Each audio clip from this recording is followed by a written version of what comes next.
Rekan-rekan semua, selamat berjumpa lagi pada sesi 2 materi manajemen pemasaran 2. Pada pertemuan yang kedua ini, saya akan mengambil tema tentang pengembangan produk baru. Jadi rekan-rekan semua, mengapa satu produk itu perlu dikembangkan?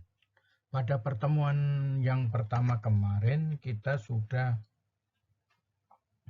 diskusi bagaimana tahapan untuk membangun sebuah produk baru.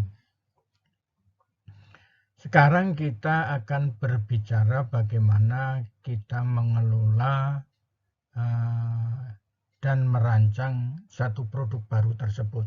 Jadi topik daripada pertemuan untuk yang kedua ini adalah pengembangan produk baru dalam posisi merancang dan mengelola produk baru. Baik rekan-rekan semua, saya akan mencoba melanjutkan masuk lebih dalam lagi tentang rekan-rekan semua pengembangan produk baru, ya, pengembangan produk baru. Jadi di sini kita bisa melihat di dalam manajemen pengembangan produk baru, saya menggunakan referensi dari Kotler dan Armstrong terbitan tahun 2018. Kalau kita melihat dalam manajemen pengembangan produk baru itu ada beberapa tahap yang perlu kita lakukan atau perlu kita ketahui. Yang pertama adalah Customer Center New Product Development atau pusat pengembangan produk baru berdasarkan atau berbasis pelanggan. Jadi kita memperoleh atau kita mencari informasi dari pelanggan melalui lingkungan eksternal, ya, di pangsa pasar yang kita terjuni di dalam proses tersebut, sehingga kita mendapatkan informasi apa yang sebenarnya dibutuhkan oleh pelanggan tadi. Jadi produk yang kita buat, produk baru yang kita buat atau yang kita kembangkan itu pada saat kita launching ke pasar itu bisa diterima oleh pelanggan.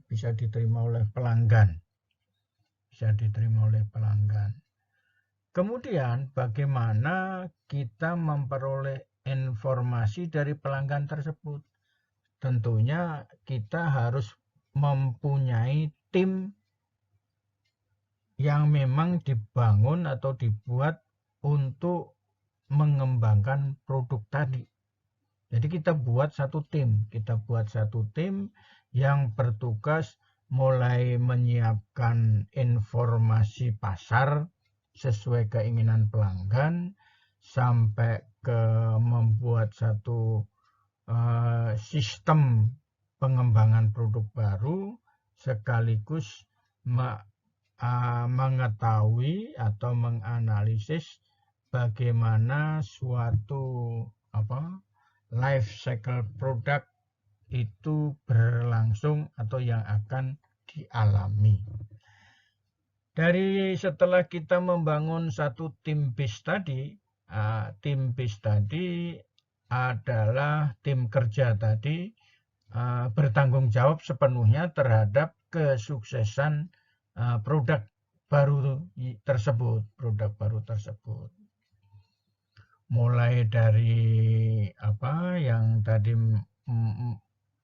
mencari informasi kepada pelanggan dengan cara kuesioner maupun wawancara atau dengan segala cara untuk memperoleh informasi tersebut, maka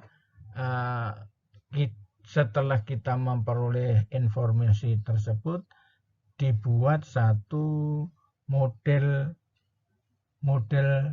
pengembangan produk baru. Jadi suatu sistematik yang dipelajari atau yang dibuat oleh tim tadi. Tim yang dibentuk untuk membangun produk baru.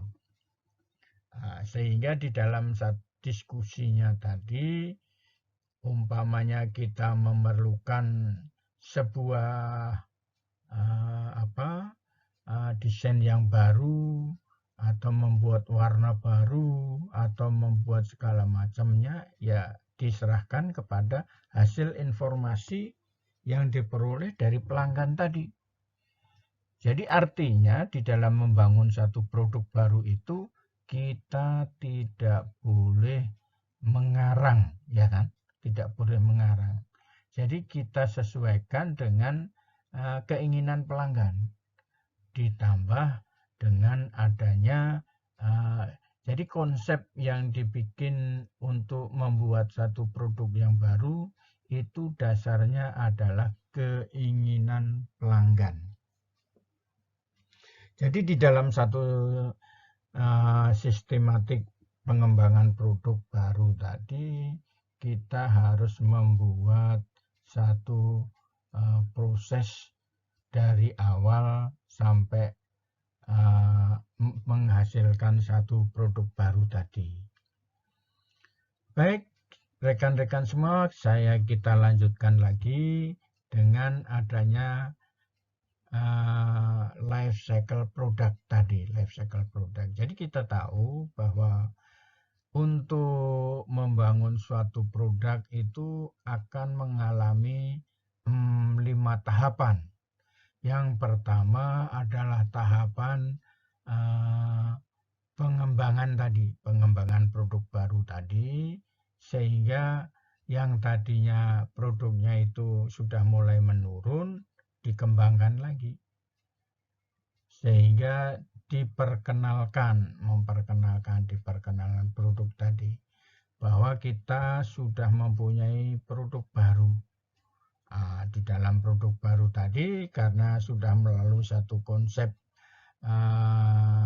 informasi keinginan pelanggan apa, maka produk tadi akan diterima, sehingga penjualannya itu akan meningkat atau tumbuh. Itu merupakan tahapan yang ketiga. Sementara tahapan yang keempat adalah di mana produk tadi sudah mencapai penjualan maksimal, sehingga penjualan tersebut sudah tidak bisa meningkat lagi, justru mulai ada penurunan, proses penurunan penjualan. Untuk suatu produk itu agar dapat ditingkatkan kelangsungan stabilitas penjualan melalui satu proses peningkatan aksesoris atau apa, tapi dengan merek yang masih merek yang sama gitu. Jadi begitu rekan-rekan semua. Selanjutnya kita akan membahas tentang hal yang berikut. Jadi rekan-rekan semua, tahapan pengembangan produk baru itu ada 8. Jadi pemunculan ide, yang tahap pertama itu pemunculan ide atau gagasan, itu biasanya melihat satu keinginan dari pelanggan apa. Jadi gagasan itu muncul ya karena dia melihat keinginan pelanggan.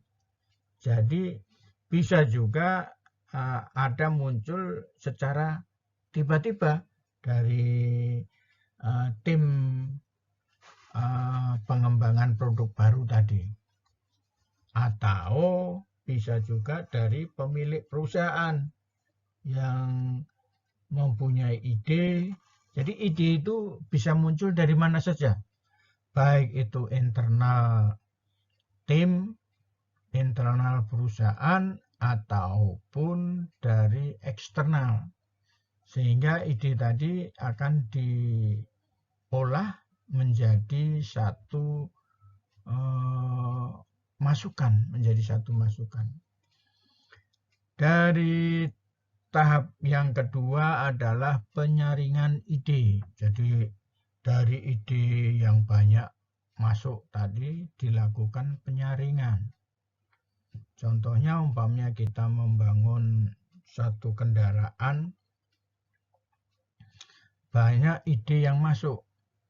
Sebaiknya untuk kendaraan yang akan datang itu bisa mampu bagian belakangnya itu untuk mengangkat atau menampung barang-barang, baik itu barang besar maupun kecil, atau untuk kebutuhan peralatan olahraga. Nah, itu hal-hal yang seperti itu ditampung dulu, kemudian baru dilakukan penyaringan. Dari hasil penyaringan diputuskan ada beberapa yang dapat diadopsi.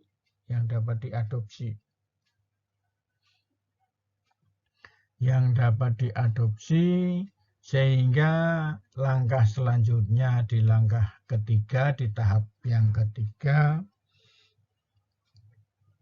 adanya pengembangan dan pengujian konsep.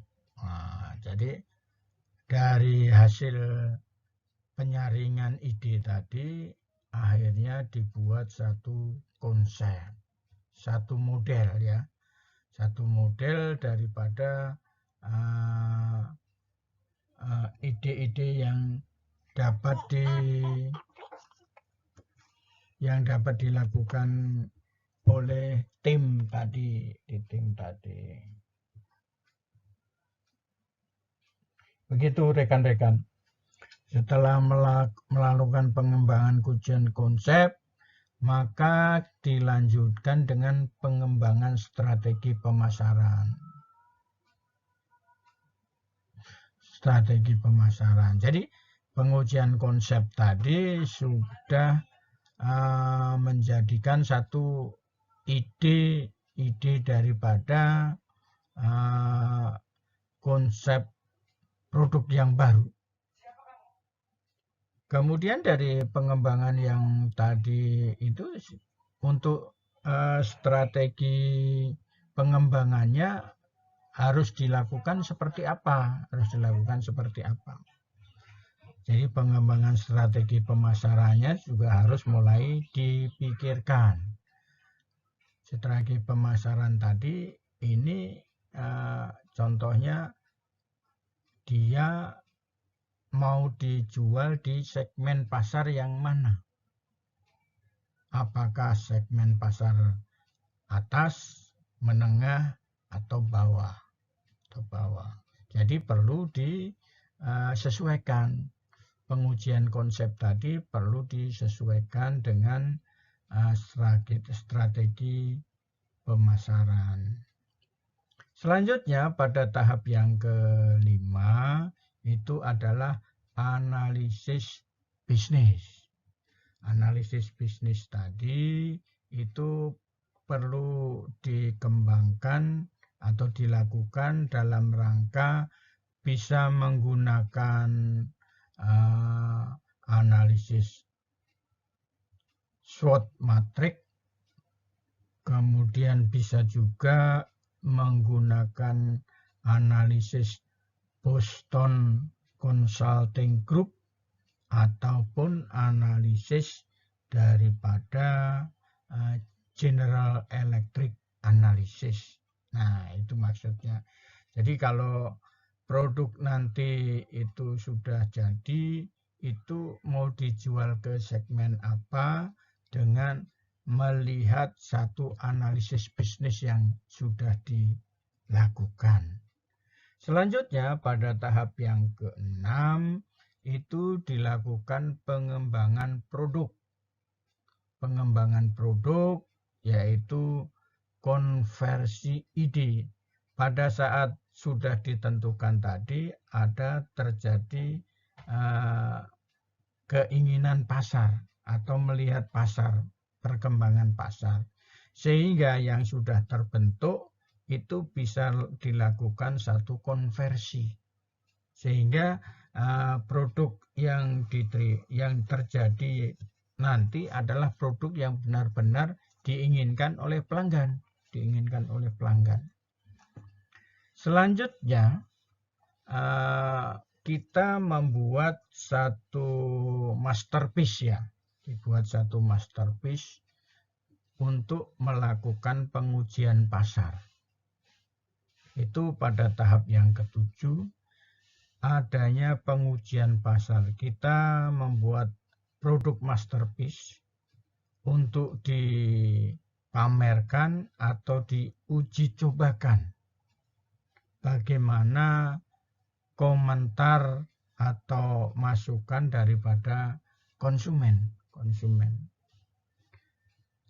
Kemudian dari masukan daripada konsumen tadi, begitu mereka antusias bahwa yang pesen banyak atau ada masukan, baru diproduksi secara massal sesuai dengan permintaan ya, sehingga bisa dilakukan komersialisasi.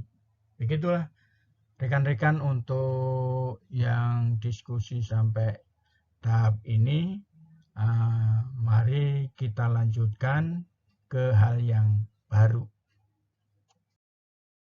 Rekan-rekan semua, saya akan menambahkan lagi tentang bagaimana pemunculan ide atau ide generation, di mana pada tahap ini itu tahapan pencarian peluang produk baru secara terus-menerus dan sistematik untuk menemukan gagasan-gagasan baru dan segera mengenai penciptaan produk.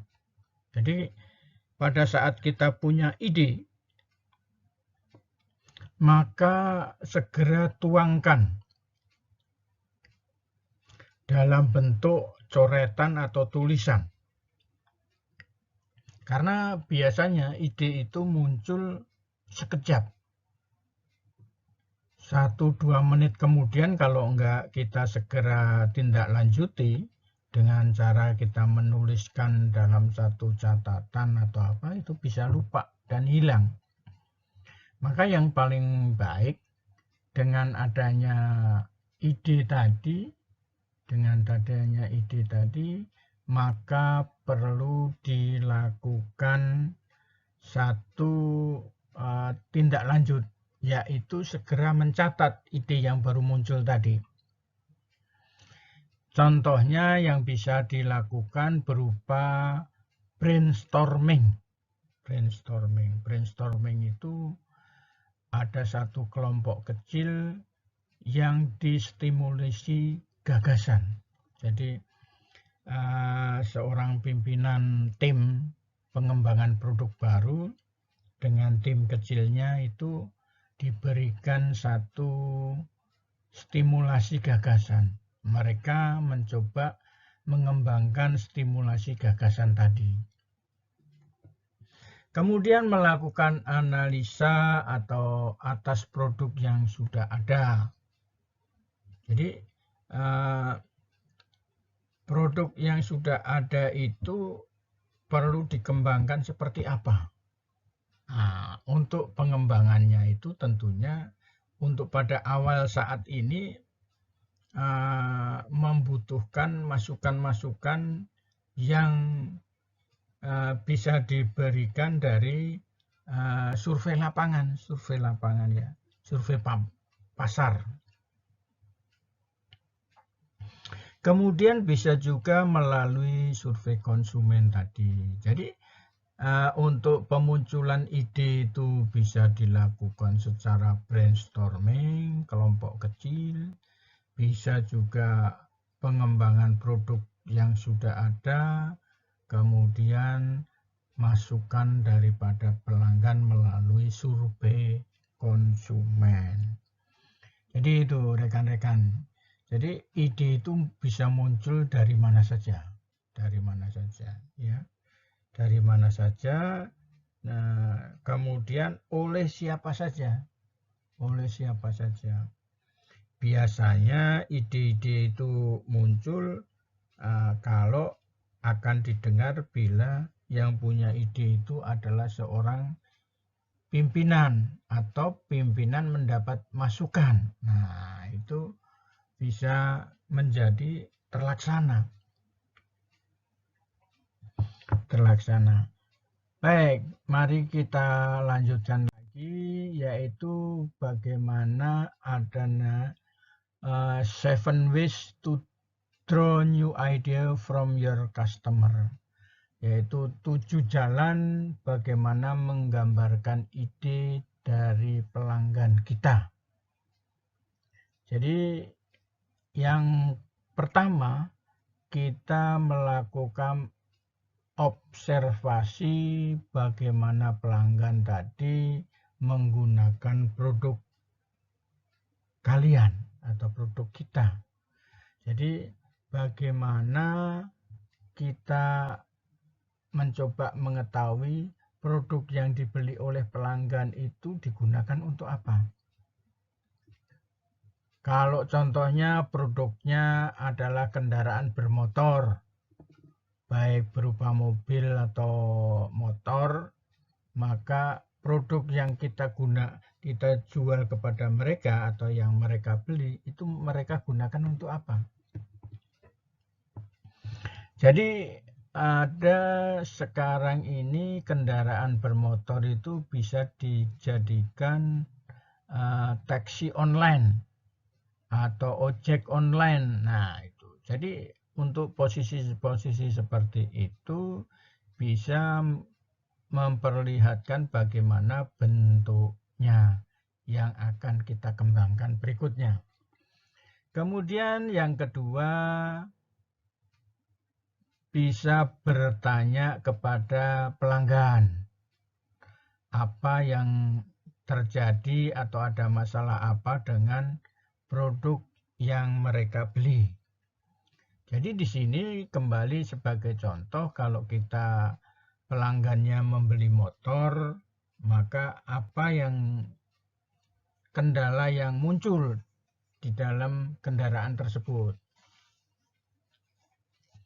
Baik itu motor maupun mobil yang mereka gunakan. Nah, masukan-masukan dari pelanggan tadi itu menjadi salah satu masukan ide. Kemudian yang ketiga, bertanya kepada pelanggan tentang impian mereka terhadap produk yang mereka gunakan. Ada yang, Pak, cc-nya ditambah. Pak, ini kok suara mesinnya bising. Pak, ini kalau bisa tempat duduk di belakang itu agak digedein, dikembangkan, Pak. Nah, kemudian ya semua masukan yang mungkin aja sesuai dengan keinginan. Karena kan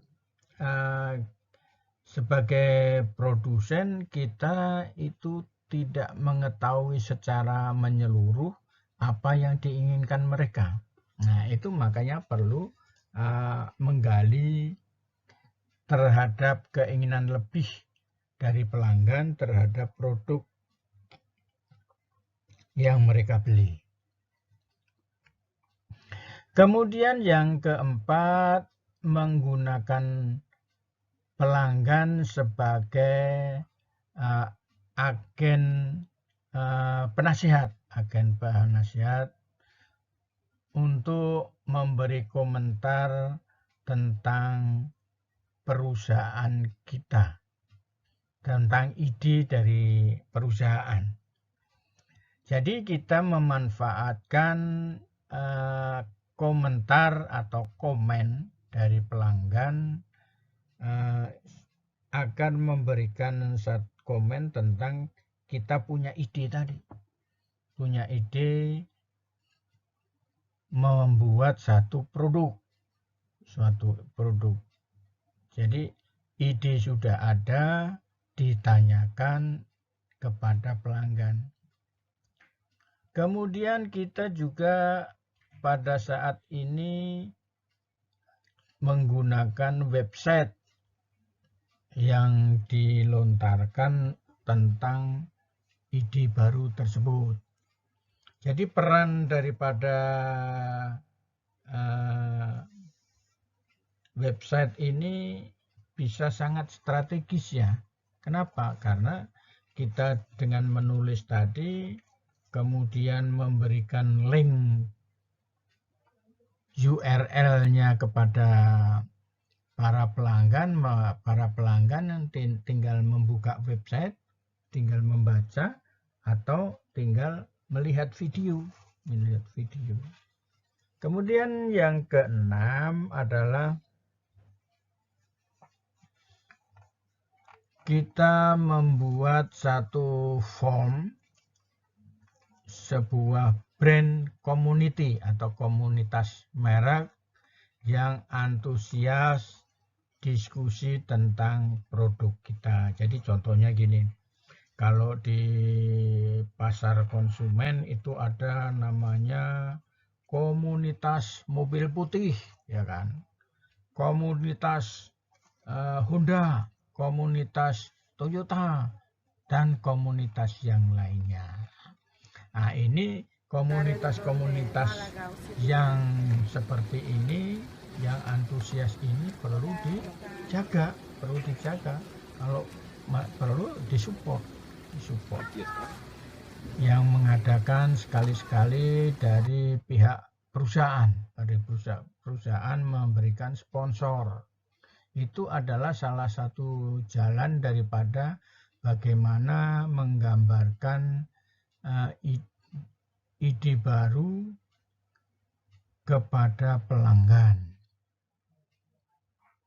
Kemudian yang ketujuh, encourage atau tantangan your customer to change atau meningkatkan produk. Jadi pelanggan diberi tantangan oleh perusahaan untuk meningkatkan produk Anda. Nah, sekarang kan banyak rekan-rekan komunitas yang mempunyai kemampuan untuk melakukan modif kendaraan. Jadi modif lamanya seperti apa, akhirnya sama komunitas modif kendaraan bermotor ini, baik itu motor maupun mobil, itu masing-masing mempunyai keahlian sendiri-sendiri. Nah, itu bisa juga diberikan tantangan kepada mereka. Sehingga yang tadinya kita tidak terpikirkan, desain satu motor atau satu mobil, dengan adanya tantangan tadi, siapa yang menang tadi akan mendapatkan hadiah, di mana idenya akan menjadi masukan bagi perusahaan gitu. Baik, rekan-rekan, kita lanjutkan lagi. Kemudian adanya penyaringan ide. Nah, tadi sudah disinggung, di sini akan saya coba lakukan penjelasan lagi, adanya panduan penyaringan ide. Jadi penyaringan ide tadi bisa dilakukan dengan menetapkan kriteria. Jadi ide yang diterima itu contohnya mempunyai kriteria, kalau umpamanya contoh kendaraan mobil ya. Mobil itu bagasi belakang bisa dijadikan tempat duduk, bisa muat sepeda, balap, dan selain sebagainya. Atau bisa ditetapkan volume daripada ruang belakang. Jadi ruang belakang itu artinya di ruang ketiga ya, tempat duduk ketiga itu bisa volumenya lebih luas. Selanjutnya kita juga tentukan bobot pada setiap kriteria. Nah itu jadi kita tentukan. Jadi berdasarkan daripada penyaringan ide tadi, ide-ide yang dapat memenuhi kriteria itu yang akan diambil. Siapa yang menentukan kriteria ini adalah tim yang dibentuk tadi, ya. Oke. Kemudian setelah semuanya di ini, tentunya yang nilainya atau skornya tertinggi itulah yang akan dipilih menjadi model ide produk baru. Baik, kita lanjutkan yang ketiga, pengembangan dan pengujian konsep.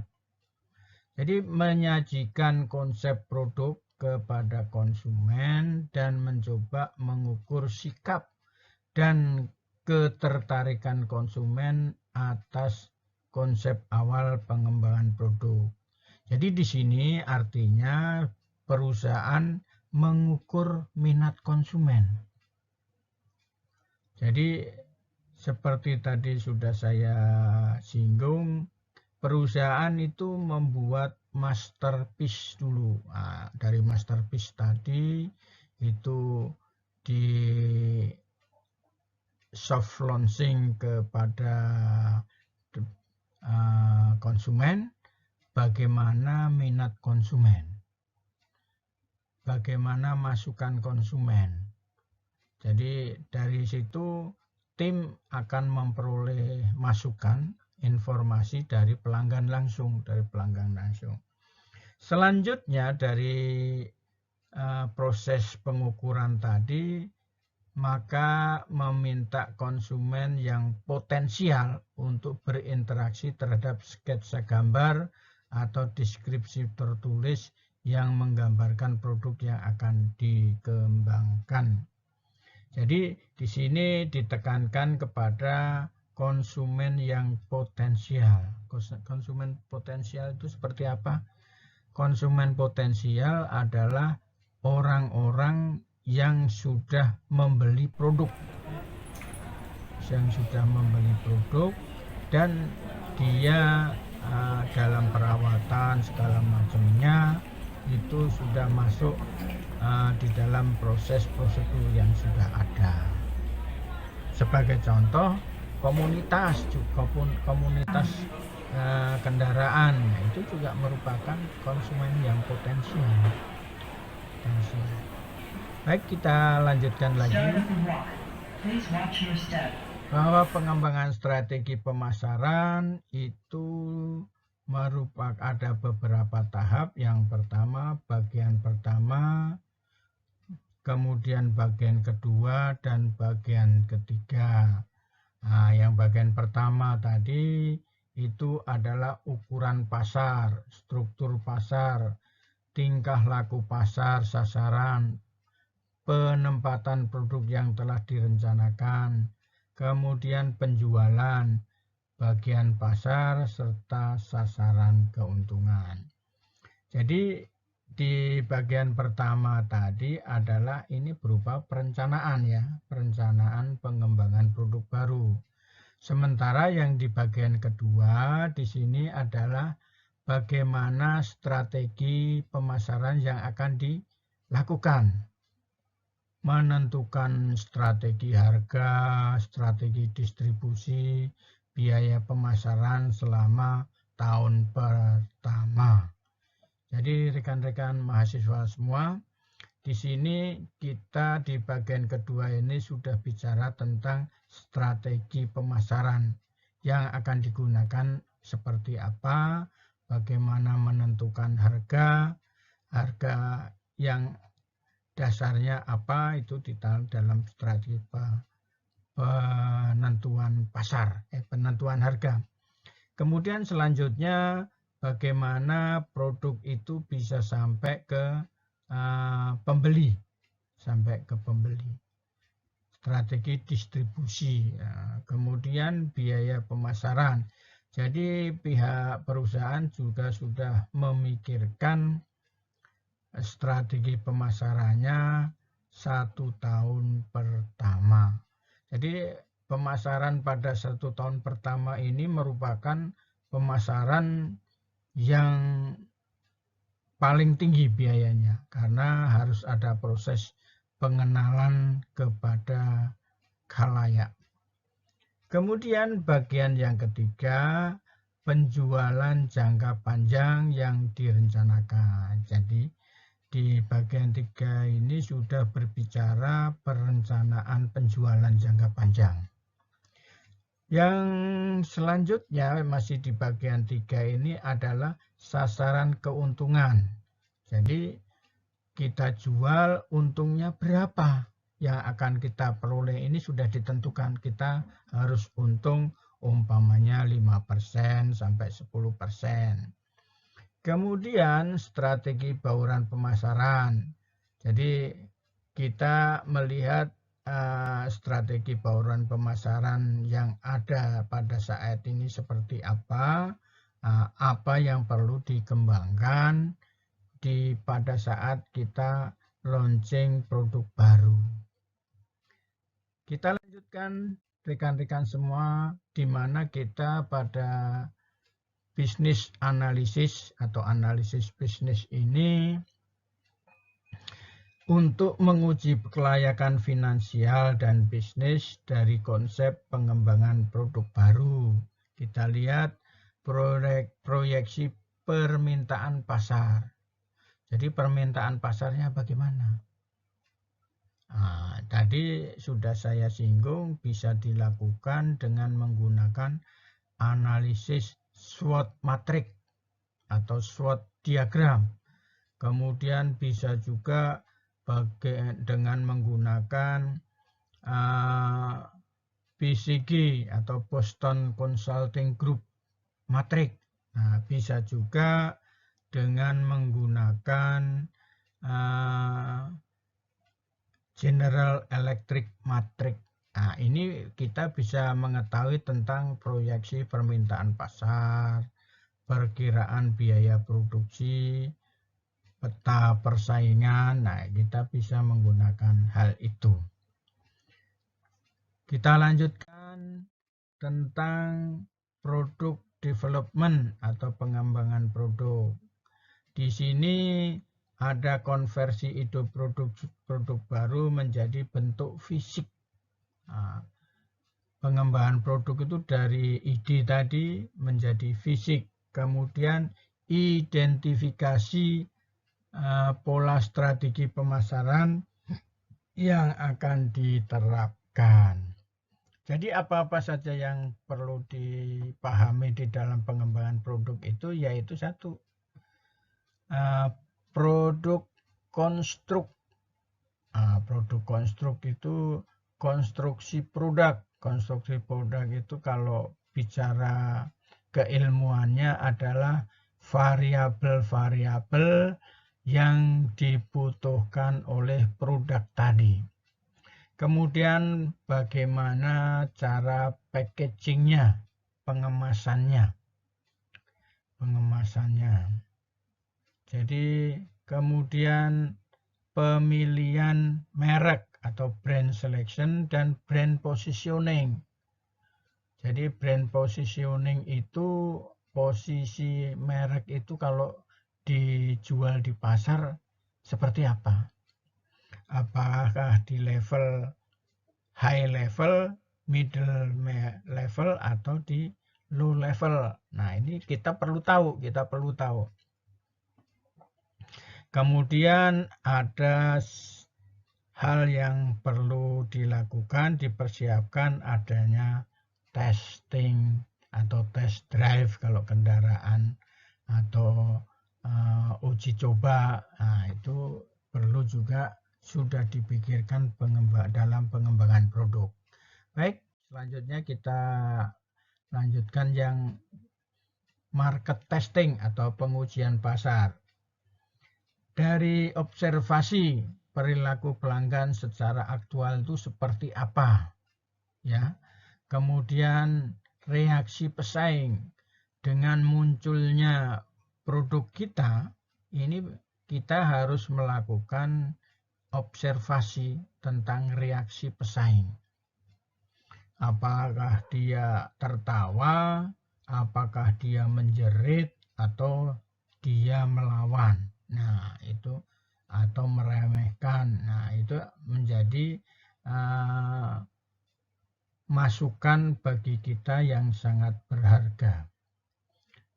Kemudian respon dari para marketing channel member. Jadi di sini kita juga perlu mendengar anggota atau respon dari para anggota marketing channel yang dibuat oleh perusahaan.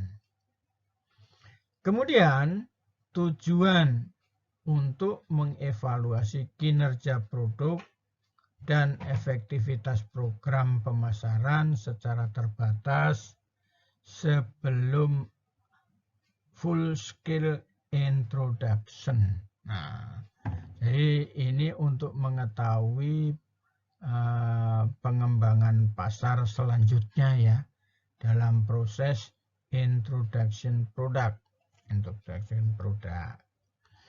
Baik, kita lanjutkan tentang komersialisasi. Jadi kita sudah berbicara bahwa perusahaan memperkenalkan produk ke pasar yang ditargetkan secara menyeluruh. Menyeluruh itu artinya semua komponen yang ada di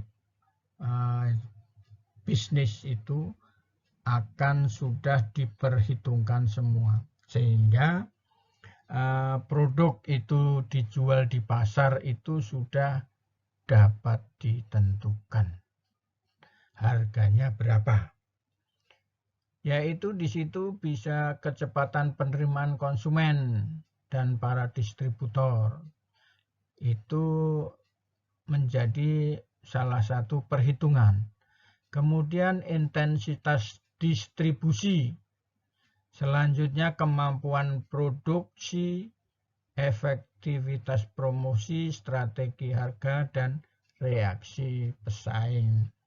Jadi rekan-rekan semua, hal ini menjadi satu hal yang penting di dalam proses komersialisasi produk baru.